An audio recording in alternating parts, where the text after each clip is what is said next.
Then the rebel pharaoh Akhenaton turned away from the gods and shook the foundations of the most powerful country on earth until it almost fell. Was Akhenaton a religious fanatic, or was he the forerunner of Christianity?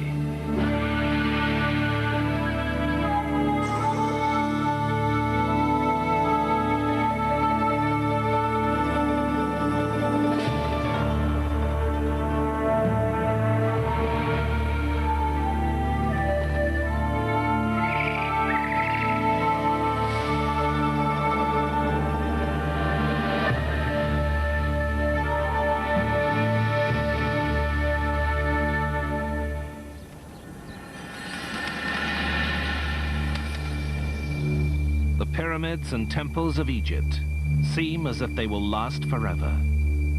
But there are some monuments here that vanished almost as soon as they were built.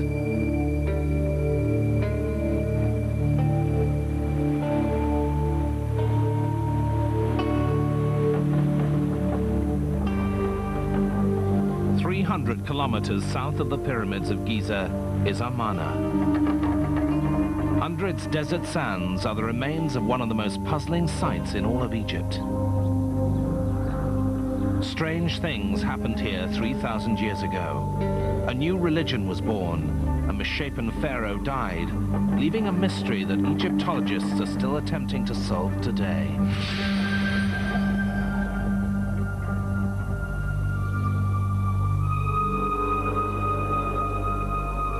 At the end of the last century, Sir Flinders Petrie, the founder of modern Egyptology, uncovered a vast lost city in the desert. Everything was as he expected. There were temples, palaces, wide streets, but something was missing, as Egyptologist Dr. Bob Breyer explains. Gone were the scenes of the pharaoh smiting his enemies, marching into battle. There were also no scenes of the pharaoh making offerings to the hundreds of Egyptian gods. There were no gods. As Petrie continued to excavate, he was even more shocked. The pharaoh was shown as misshapen. Elongated face, breasts, wide hips, swollen thighs. For 1,000 years, the pharaoh had been shown as young, vigorous, well-muscled, ready to go into battle. This pharaoh was shown as misshapen. It was almost as if a creature from another planet had been dropped in the Egyptian desert.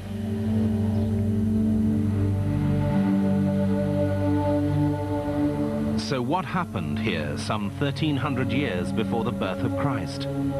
To answer that, we have to look at the family of this rebel pharaoh.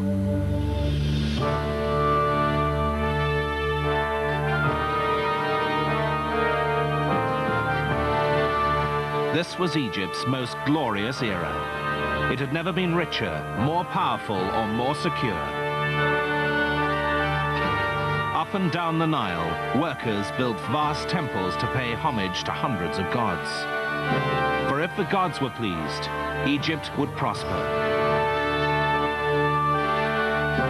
Akhenaton's father, the pharaoh Amenhotep III, lived in the great religious center of Thebes, city of the god of Amun, whose round-topped storehouses were filled with the grain, oil, linen, and wine needed to pay the thousands of priests who served the gods.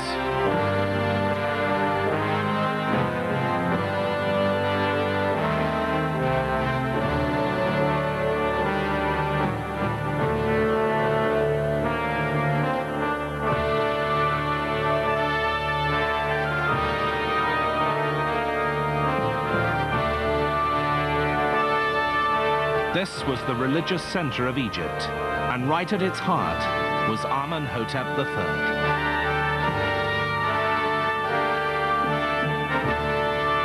His two colossal statues still stand on the Theban plain. Once they guarded a vast temple, now sunk beneath the soil. All the glory and wealth of Thebes would soon be shaken by a revolution, the like of which had never been seen.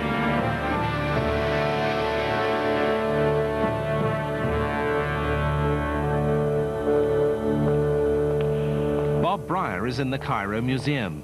It's not surprising that the largest statue here is of Amenhotep III. He's shown with his family at the height of Egypt's most glorious period.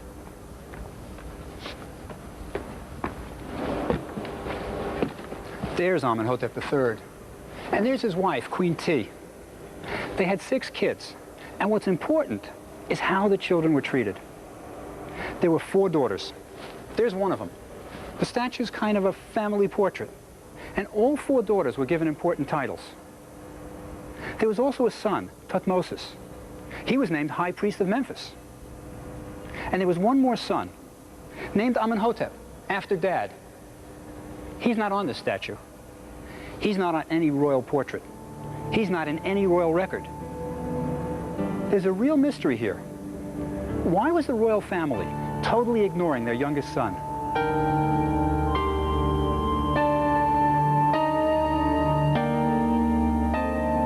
Even in early childhood, there seems to have been something wrong with Amenhotep. Perhaps he was just a strange child with strange ideas.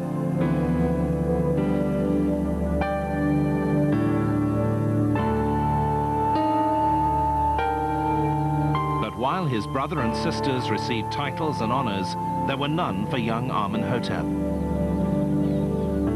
When the royal entourage went to the temples to make offerings to the god Amun and to celebrate the festivals, we can imagine Amenhotep being left behind at the palace. Even the god Amun had rejected the boy.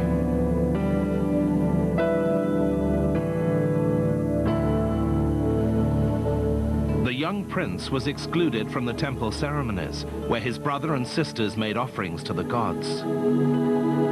Everything revolved around the temples and their thousands of priests. Pharaohs proudly inscribed on temple walls lists of the gold, silver, cattle and land they had given to the god. This was a world that rejected the young boy, but things were about to change. After the pharaoh, the most important person in the royal family was Queen T, the king's great wife. When Amenhotep III married T, he sent what were then the world's first telegrams, wedding announcements carved on scarabs, beetle-shaped plaques. Sent to foreign countries, they proclaimed, "I have taken a wife, Queen T, mistress of the 2 lands. Her parents are Yuya and Tuya." The new queen's parents were not royalty, and to anyone reading between the lines, the message was clear. My bride is a commoner, but you must accept her as Queen of Egypt. Her sculpture shows a powerful woman, one that would always get what she wanted. And it would be her son, Amenhotep, later to change his name to Akhenaton, who would be the focus of her attention, as Bob Breyer explains. What Queen T wanted was for her son Akhenaton to be Pharaoh of Egypt. Akhenaton's older brother had died, but there were other contenders. They were fit young sons of the Pharaoh's minor wives. Under normal circumstances, any one of them could have been Pharaoh.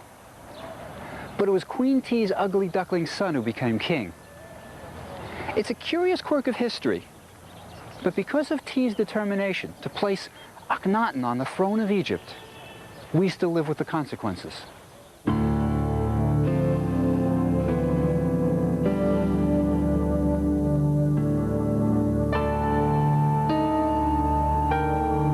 The mummy of Amenhotep III provides a clue as to how his son Akhenaton became pharaoh.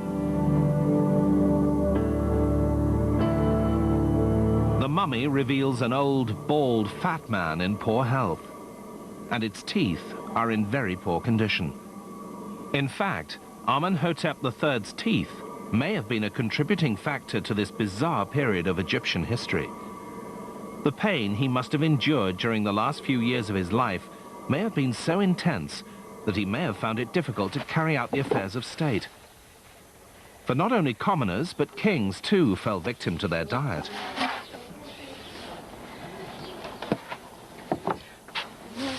All grains in Egypt were stone ground. Though today this may sound healthy, in reality it was just the opposite.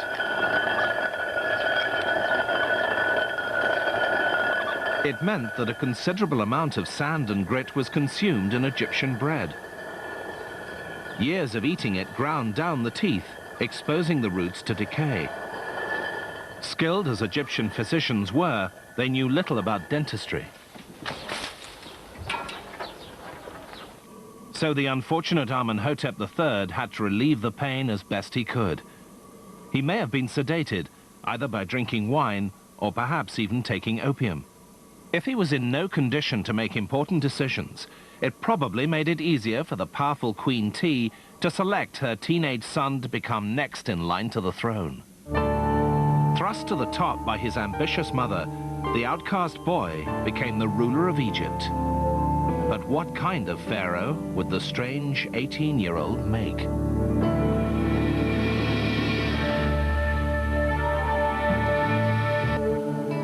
Just how strange the new pharaoh was became clear in the early years of Akhenaton's reign, when he began building his own temple at Karnak, the religious heart of Thebes. Karnak is actually a maze of temples covering more than 40 hectares. Built over a period of 2,000 years, each pharaoh added his own monuments to gain favor with the gods. When Akhenaton added his contribution, the people of Egypt knew something very strange had happened. He was responsible for an entirely new style of art. The pharaoh was shown with long toes, wide hips, extremely long fingers, breasts, and an elongated face. Nothing like it had ever been seen on an Egyptian temple. But the peculiarities didn't end there. Standing in front of the temple were colossal statues of the pharaoh that accentuated his bizarre features even more. But that wasn't all.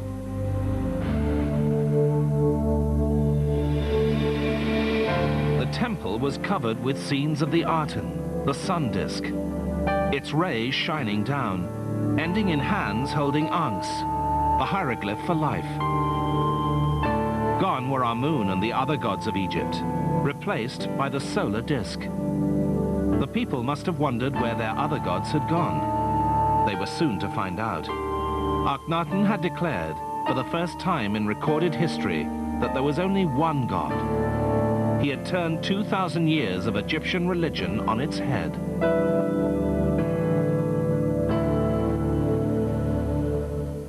At the beginning of this century, excavators came across a large number of early carved blocks that had been reused in a later pharaoh's building project. These blocks became known as talatot, from the modern Arabic number for 3, since the blocks all measured about 3 hand spans. Over the years, excavators found more than 40,000. But so many pieces were missing that no one could rebuild the original temples. The blocks were kept in storage for the day when someone could come and make sense of them. In 1965, Ray Winfield Smith, an American businessman, conceived the plan to create on paper what couldn't be put together in stone. 0127-14606. Okay, number 1. His idea was to photograph every single block, even the ones that had found their way into private collections and museums around the world. The photographs became pieces in a giant jigsaw puzzle, and with the aid of a computer, Smith's team reconstructed the temples on paper. First, they numbered each block.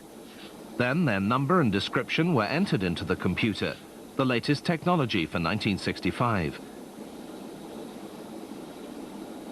If a piece had the head of a pharaoh looking left, ending at the neck, the computer searched for the blocks that had the body of a king that began at the neck. When the computer found the blocks that showed a possible match, Smith retrieved the photographs and fitted them together to see if they joined. When a block was missing, an artist filled in the scene. The project continued for 6 years and gave Egyptologists an unprecedented insight into the events of this period. The shunned boy was now in charge. As pharaoh, Akhenaton could no longer be excluded from the religious festivals he had missed as a boy. Festivals like the Feast of Opet, when the statues of the three main gods of Thebes, Amun, Mut, and Honsu, were carried from Karnak Temple to Luxor Temple. The occasion called for days of dancing, singing, and feasting. At night, shaven-headed priests chanted their prayers to placate the gods of Egypt.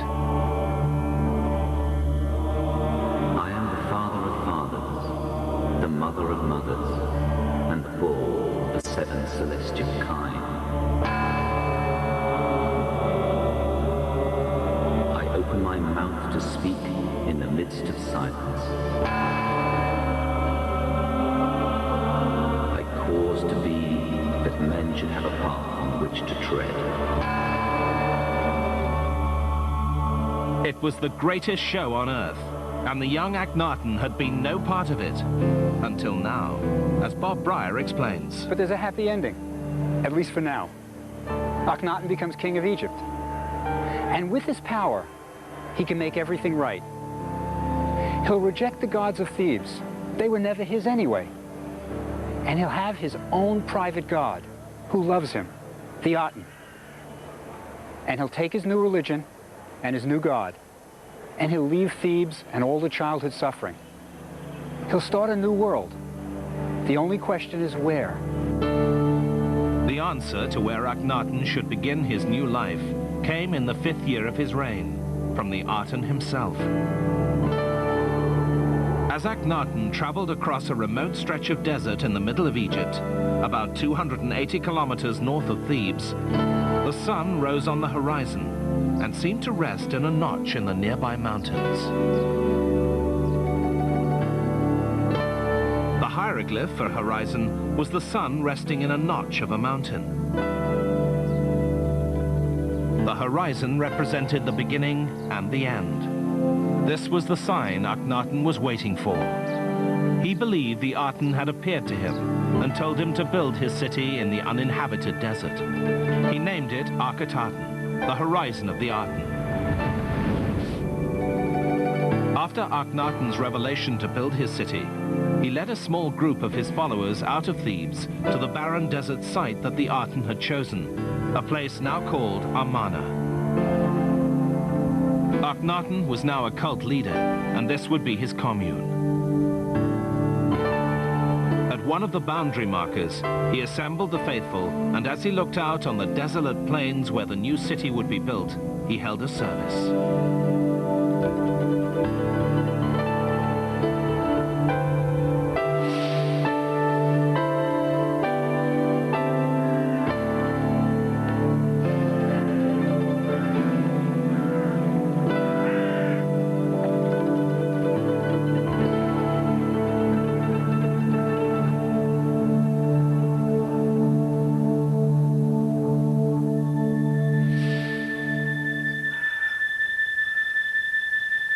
Akhenaton was no longer alone. He was now married to Nefertiti, one of the most beautiful women in history.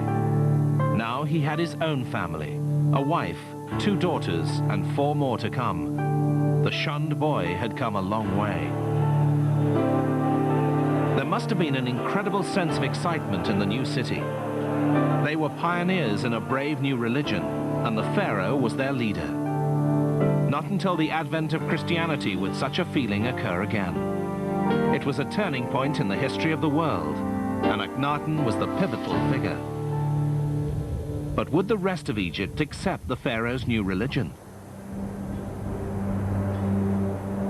Many questions were being raised by the priests. What will become of us? If there is but one god, the Aten, what will happen to the vast temples of Amun at Thebes? If the Pharaoh no longer believes in the gods, what will happen to the thousands of priests? The powerful priesthood of Thebes was furious with Akhenaton.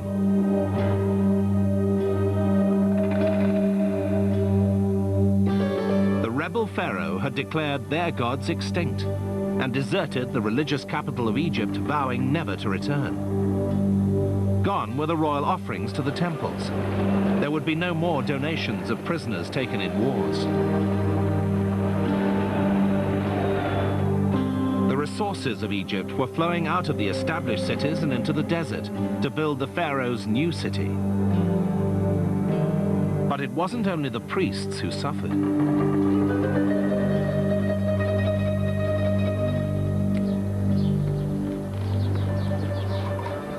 Many industries depended on the old religion.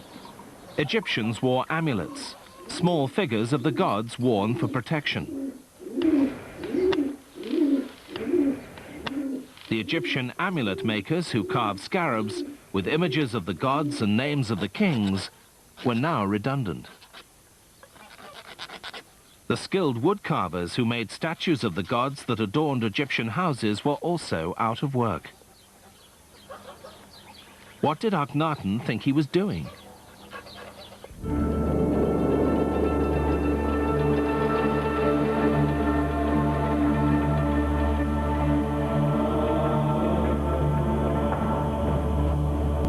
What was probably even more terrifying to the Egyptians was that Akhenaton was interfering with their afterlife. Egyptologist Bob Breyer explains. This is the Book of the Dead.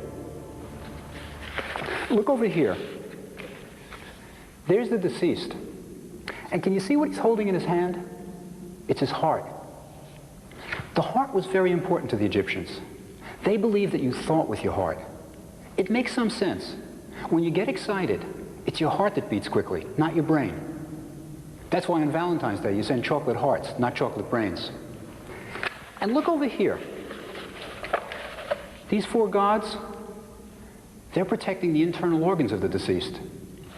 You see, the Egyptians were resurrectionists. They believed your body would literally get up and go again in the next world. So you had to have a complete body, including your internal organs. And the journey to the next world, that would be made in a boat.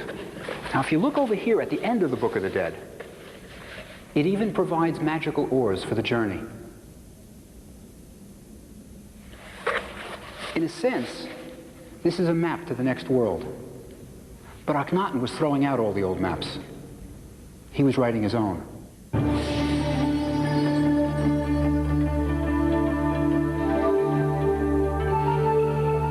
Before Akhenaton, the walls of Egyptian tombs showed the next world looking much like this one. The deceased is still working in the fields, but it's a far better life for him. He's wearing his finest white linen robes. But Akhenaton changed this too. At Amarna, tomb walls no longer showed the deceased in the next world.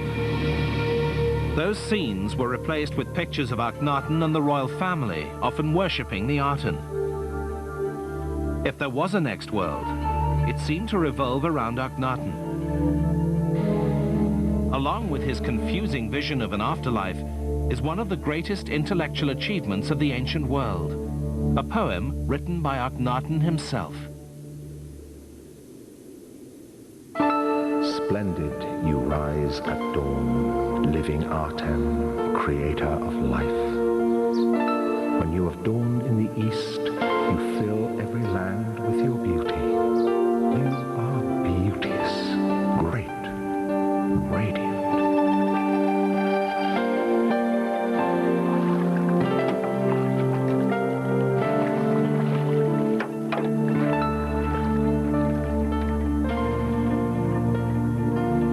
Set in the west, earth is in darkness as in death.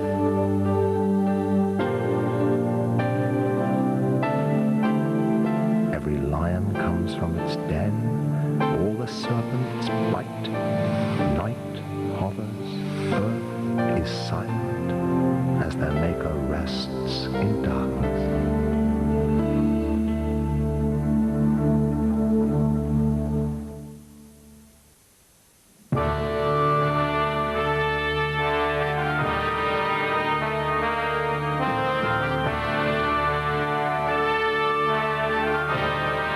Religion wasn't the only thing Akhenaton altered. 1,000 years of art was to be disregarded. Before Akhenaton, Egyptian art had hardly changed over the centuries. In our civilization, we're used to art styles changing. But in Egypt, art was intended for eternity.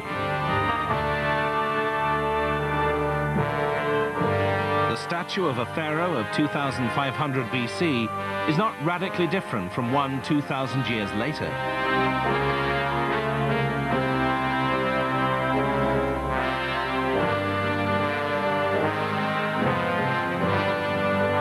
Akhenaton was an anomaly in the thousands of years of Egyptian history. There were no more idealized muscular bodies. Akhenaton is shown, warts and all. The slogan for the age of Akhenaton was, "Living in truth." If the pharaoh was deformed, let it be shown that way. Not even the beautiful Nefertiti was exempt from the new policy of truth in art. The famous bust of Nefertiti had become an enduring symbol of great beauty throughout the world. But as she matured, even she was portrayed with poor posture and an aging body.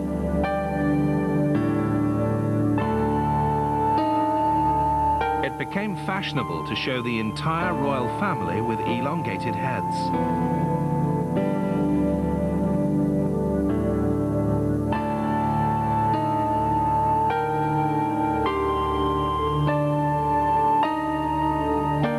Not only was the new art liberating for Akhenaton, it gave the artists who worked at Amarna a new freedom. They now had an unprecedented opportunity to express themselves. New scenes of the royal family could be composed with no worries about tradition. They were shown informally, kissing and touching and eating meals together. To look into the private life of a pharaoh was unheard of in ancient Egypt, but Akhenaton permitted it. Growing up at Thebes, Akhenaton had never been depicted with his family, never even mentioned on a monument. Now, here at Amarna, he could say, "Accept me for what I am." For the first time in his life, Akhenaton could be himself. In its finished state, Amarna offered a theatrical setting for celebrating Akhenaton's kingship. The city sprawled over the plain. There were palaces with banners streaming and statues of the pharaoh. Suburbs housed the court officials who commuted to work on the royal road that ran through its center. Probably the widest street in the ancient world, it was designed for chariot processions, led by Akhenaton himself. Spanning the road, a bridge connected the palace with a temple area. Here, Akhenaton and Nefertiti appeared before the people, on the balcony known as the Window of Appearances, from which they tossed down gold ornaments and other gifts to those he wanted to honor. At its height, the city's population reached more than 10,000. There were boatmen, bureaucrats, traders, artisans, priests and their families. It must have been a city full of excitement, with new lives, new homes and new beginnings. But Akhenaton's utopia did not please everyone. While the pharaoh reveled in the warmth of the sun, some foreign envoys were left to burn, literally. A king of Assyria wrote to Akhenaton, "Why are my messengers kept standing out in the open sun? They will die out there. If it does the king good to stand in the open sun, let him stand there and die in the open sun." Egyptologist Bob Breyer is our guide to the city. This is where it all happened. Akhenaton actually walked this street, and one of his followers lived in this house. Akhenaton probably rewarded him with gifts of gold. He wanted his followers happy. You see, Akhenaton was a flower child of the 60s. He wanted everyone happy, everything beautiful, everyone loving everyone else. Unfortunately, the world doesn't work like that. Akhenaton had been isolated too long. He didn't understand people. He had created a beautiful, idealistic religion that was way ahead of its time. But the people just didn't get it. They were used to gods they could see, carved in stone. Gods with the beautiful bodies of men and women and the heads of animals. Akhenaton's god, the Aten, was an abstraction.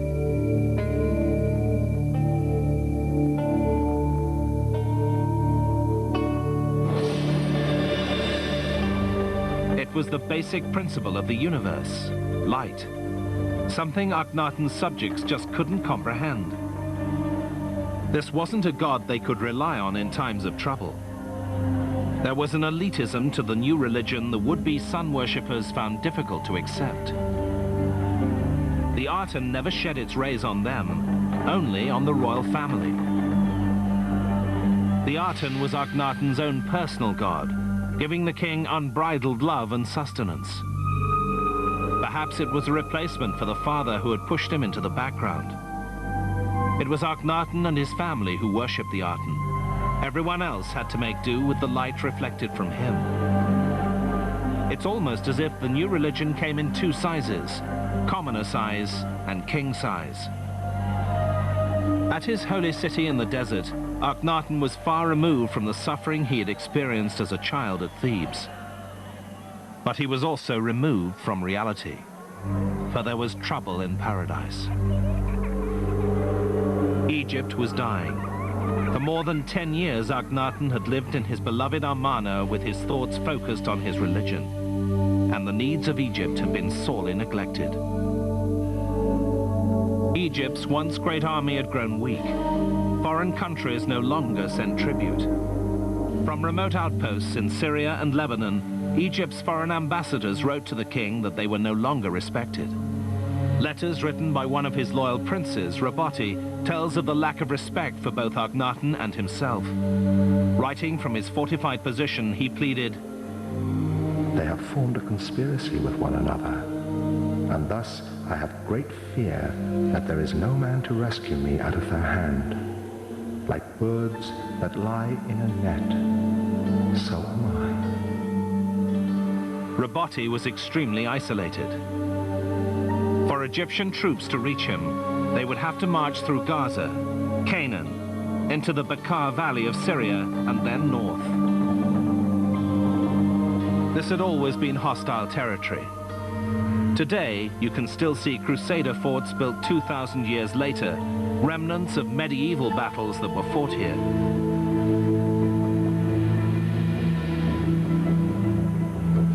This was where Raboti was writing from. If the Egyptian army didn't save him, no one would.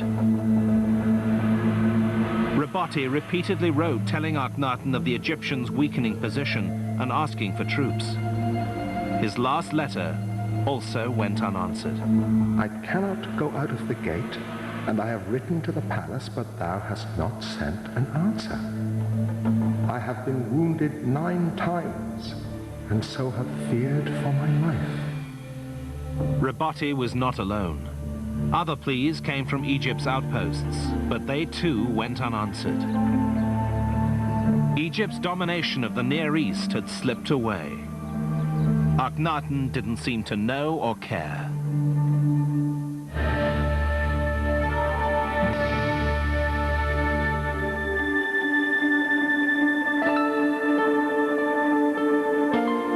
Isolated from the problems of Egypt, and perhaps from reality, Akhenaton must have been truly contented with his new god, his new family, and his new city.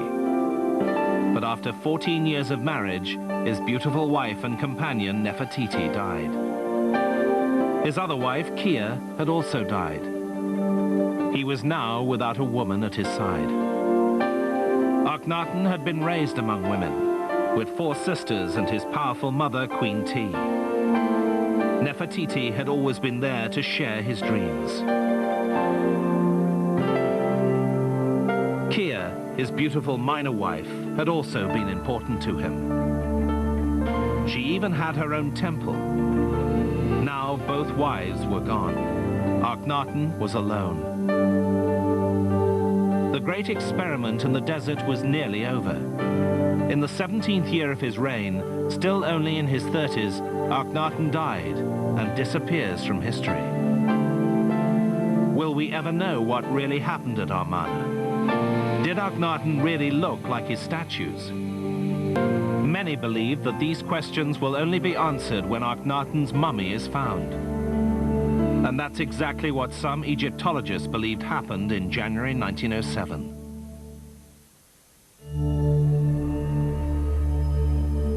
Of all the royal mummies ever discovered, none caused more controversy than the one found in tomb 55 of the Valley of the Kings. At the beginning of the century, Theodore Davis, a wealthy American excavating in Egypt, discovered a tomb in which a burial from the Amarna period had been reinterred.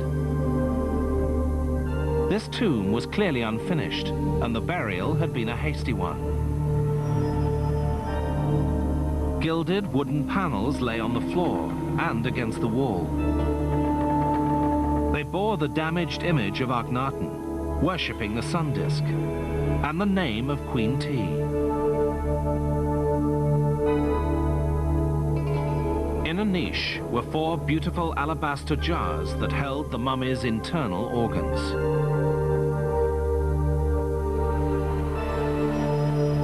Lying on the floor was a badly damaged but stunning coffin, made with thousands of paste inlays and semi-precious stones in the shape of protective wings.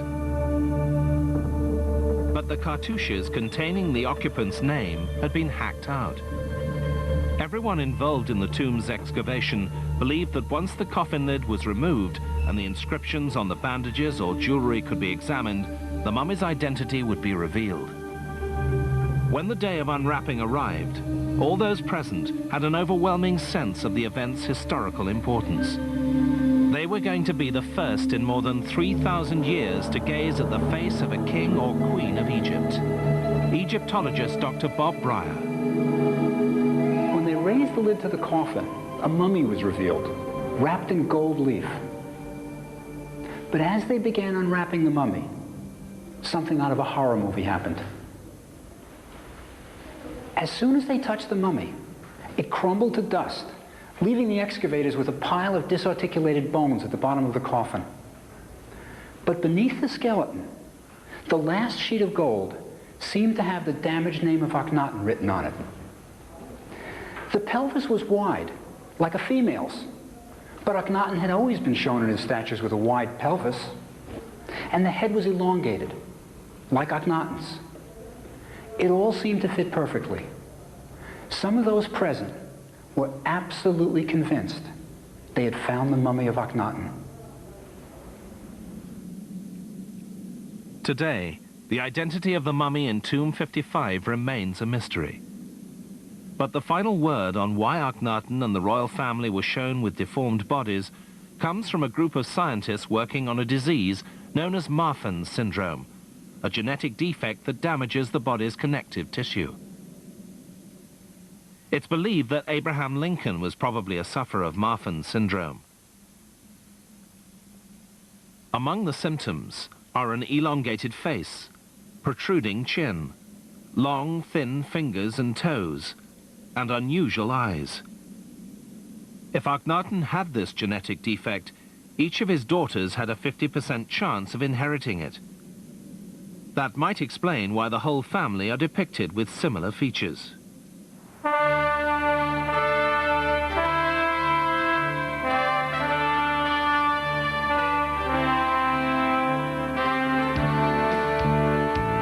In the United States, research on Marfan's syndrome is currently being carried out at New York Hospital.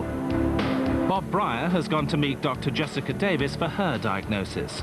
She's one of the world's leading experts on Marfan's syndrome. Because some of the people, that's a very interesting story, some of the older people in the Little People of America, which is... This is our patient right now. I know, I recognize this. Well, yeah. Even I know who this is now. Are there any features that might suggest Marfan if this guy walked into your office? I think that the suggestive things here is just the elongated face, that long, narrow face. But also, this is a handsome individual, so that those are two things that I would be looking at, someone who has essentially regular features, but long and narrow face. But The diagnosis of Marfan's wouldn't really depend on a facial appearance. Right. So I think it's important just to say that these are people truly who have Marfan syndrome have normal facial features, but they look Gothic and more classic. Now, typical of the period, the art, is elongated hands. And let me show you the kind of real exaggeration kind of thing. Now, that's a hand that's almost unnatural, the way the finger goes. Is there anything like that with long fingers with Marfan, or? Like this very slender limb would certainly be suggestive of an underlying connective tissue disorders, as would these very long, thin fingers. And what you can see here is that he's kind of dislocated this a little bit. It looks flexible. Now, let me show you a foot. First of all, these are very thin limbs. The hand and arm were suggestive. The ankle certainly is suggestive. And this is a very long, elegant kind of foot with long toes. I mean, again, that's something that we would be measuring out in the clinical diagnosis of a person with Marfan syndrome. So yes, that's suggestive. Given the face, the hands, the feet, the body, the skeletal structure, would you send this man for a Marfan diagnosis? Would you? Would I do more? Get an echocardiogram would you send him for Yeah, I would probably. I mean, I think that this is a fascinating story, and the thesis is and the hypothesis is one that deserves looking at, and I think looking at other members of his family. Okay, so without more ado, Bob Breyer will speak to us. Yes. There were more clues for Bob Breyer on the trail of Marfan syndrome. Insights from people who have the syndrome today. Could they explain Akhenaton's behavior? Well, I dressed very differently, sometimes even exaggerating my difference, and wearing long capes and very much, well, if I'm different, well, look at me, I am different. That's interesting. I never thought of that, of people accentuating. I kind of could understand sort of just going away, but accentuating is interesting, because almost what Akhenaton does. I mean, Akhenaton's period is called the Amarna, and it's Amarna art. The hands are very extreme. Now, look at this guy. This is Akhenaton's hand. Take a look. Well, the finger's long. Yeah, But I don't think you can do that. Even you, I don't think you can do that, Julie. But you did it sort of like that. See, but it's interesting, isn't it? It does something. But is that something that seems similar, or the hand? Yeah. It could. Do they ever check on his toes in any of the art? Do they ever show the toes? Does he have Marfanoid toes? Okay, so here you go, kid. Yeah, put your foot right there. What do you think? What I'd really like to ask you is, we have a theory that we're going to present, and from you people, I'd like to know if it makes sense. Is it reasonable to you people that perhaps, because he was put aside as a child, that maybe when he became king, he decided to reject everything and just say, this isn't my religion, this isn't my town, this isn't my family, I'm moving out and I'm changing everything? Is that something that either you've experienced or, in terms of Marfan, seems reasonable? The family rejecting him is very much possible. Yeah?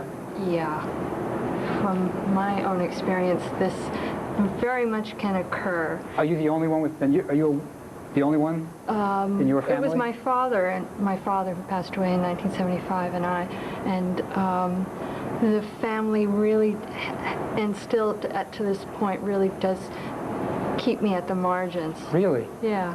The way you look is very important in life. And if you look different, and you can't be called a Mongolian, black, or gay, or, they don't have a name. At the time, I discovered very late that I had Marfan.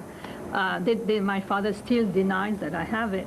So the attitude of my family was denying it, but there was a shame. Yeah.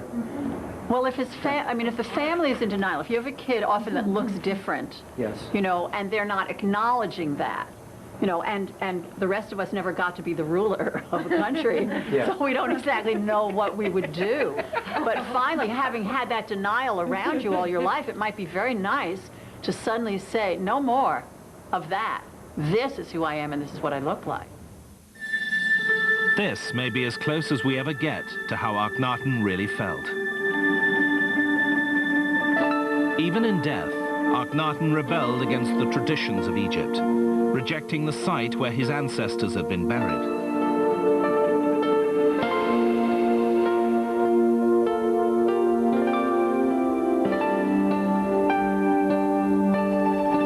For his tomb, he selected a remote valley at Amarna. It resembles the Valley of the Kings where his father was buried. Perhaps the child in him still seeked acceptance. In this tomb, the most original religious thinker the ancient world had ever seen was laid to rest. He had foreshadowed the monotheism of Moses and the tranquility and hope of Christ, long before the people of ancient Egypt were able to accept it. Soon after his death, the followers at Amarna, unable to understand what their pharaoh had been preaching, abandoned the city and returned to Thebes and all the familiar gods. The name of Akhenaton, branded a heretic, would be erased from the monuments of Egypt. It was his son, a young pharaoh named Tutankhamun, whom all the world would come to know. The bold experiment in the desert had ended, and the city of Amarna was returned to the sand. American Egyptologist James Breasted said of Akhenaton, "There died with him such a spirit as the world had never seen before. A brave soul, undauntedly facing the momentum of immemorial tradition. This man, who in an age so remote and under conditions so adverse, became the world's first idealist and the world's first individual."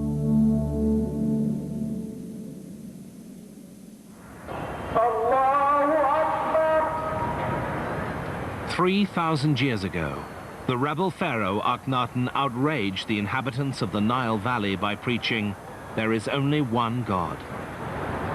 But less than 100 years after Akhenaton's death, Moses would be preaching monotheism on the banks of the Nile to the Israelites. Today, millions of Egyptians hear the muezzins and mosques affirm that there is but one God, and his name is Allah. The idea of a single God, once the radical belief of an isolated heretic, is now embraced by Muslims, Christians, and Jews throughout the world. The vision of Akhenaton lives on. King of the Pyramids, Neferu is tomorrow's great Egyptian at 10 o'clock. On Discovery Channel next, a proud nation finally subdued by British invaders. Zulu Wars.